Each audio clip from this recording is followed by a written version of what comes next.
हाय, hello, नमस्कार. कसे आहात सगळे? मजेत ना?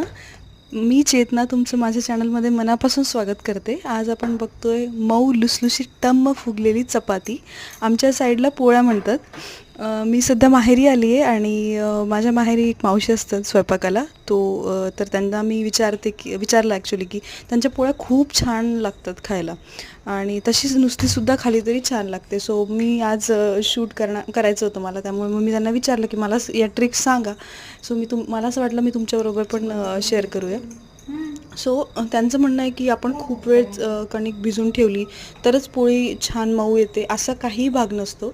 खरं तर आपण जितक्या वेळ भिजवतो आहे आणि त्याची पण एक पद्धत असते. तर त्यांनी छान 10 मिनटं ती कणिक भिजवली आणि लगेचच पोळ्या करायला घेतल्यात.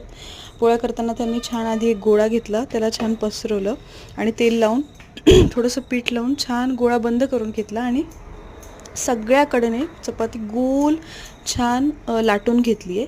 तुम्ही जसं व्हिडिओमध्ये बघू शकतात, साईड्स ज्या आहेत त्या सगळ्या व्यवस्थित त्यांनी आणि छान पातळ केली होती.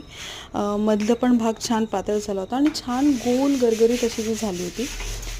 सोबतच ते तवा क्लीन माझ्या माहेरी म्हणजे नॉनस्टिक वगैरे फार वापरत नाही, जसं तुम्ही बघू शकतात. सो ते अजूनही पारंपरिक पद्धतीनेच स्वयंपाक करतात आणि अशा प्रकारे त्यांनी सगळीकडून काठ मस्त व्यवस्थित लाटून घेतले. आणि आता तुम्ही बघू शकता की प्रत्येक बाजू जी आहे ती छान म्हणजे लाटल्या गेली आहे आणि समान पसरली आहे. त्यामुळे कुठेच कमी जास्त नसल्यामुळे छान चपाती गोल होते आणि सगळीकडून फुगते. आता तुम्ही पुढे बघालच.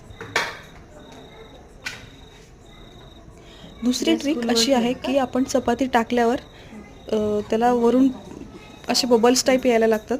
लगेचच आपल्याला त्याला पलटी करायची आहे.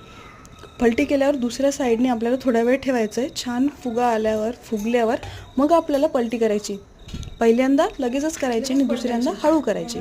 आता अशा पद्धतीने झालेल्या असल्यावरच त्यांनी पलटी केली आणि आता याला छान ते होऊ देणार आहे आणि त्यानंतर मग ते पलटी करणार आहेत. आता बघा, ही दोन्हीकडून भाजल्यात आली आणि मी तुम्हाला मुद्दाम त्यांना सांगितलं होतं की साईडला घ्या, म्हणजे तुम्हाला सगळी साईड दिसेल. छान फुगली आहे आणि याचप्रमाणे बाकीच्याही छान फुगल्या होत्या, त्याही मी तुमच्याबरोबर शेअर केल्या आहेत. आता बघा, तेल जे आहे ते माझ्या माहेरी भाजताना नाही लावत, पूर्ण भाजल्यावर मग लावतात. आता बघा, अजून एक चपाती त्यांनी करून दाखवली.